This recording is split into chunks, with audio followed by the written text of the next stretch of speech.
He sits down to eat, as thin as a grasshopper, and gets up as big as a bug in the family way.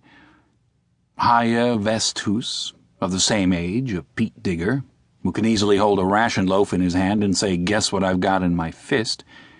Then Datering, a peasant who thinks of nothing but his farmyard and his wife. And finally Stanislaus Kaczynski, the leader of our group, shrewd, cunning, and hard-bitten, 40 years of age, with a face of the soil, blue eyes, bent shoulders, and a remarkable nose for dirty weather, good food, and soft jobs.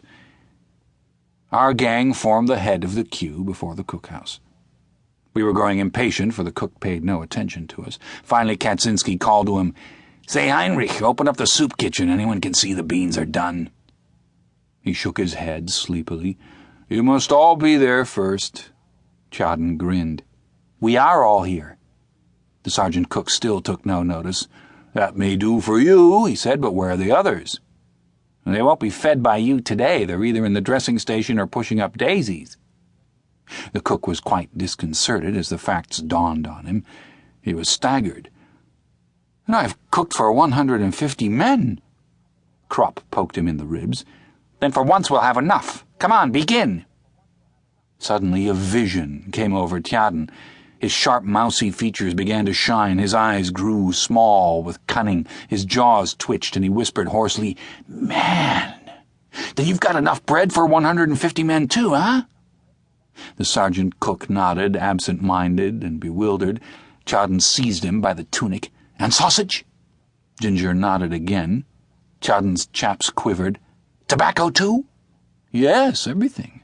Tjaden beamed. "What a bean feast!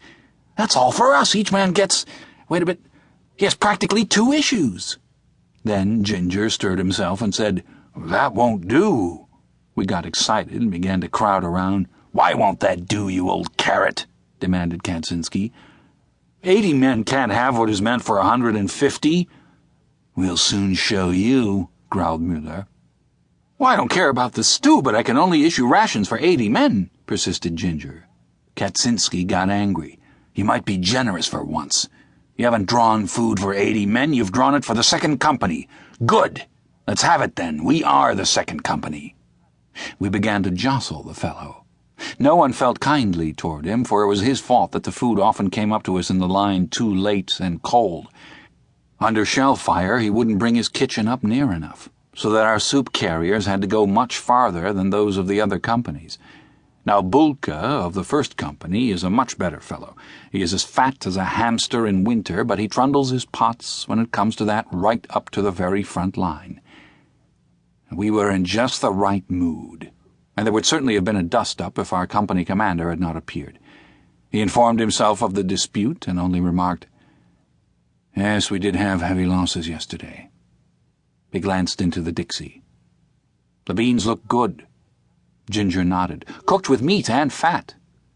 The lieutenant looked at us. He knew what we were thinking. And he knew many other things, too, because he came to the company as a non-com and was promoted from the ranks. He lifted the lid from the Dixie again and sniffed. Then, passing on, he said, "Bring me a plateful. Serve out all the rations. We can do with them." Ginger looked sheepish as Tjaden danced round him. "It doesn't cost you anything.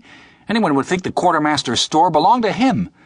And now get on with it, you old blubber sticker, and don't you miscount either."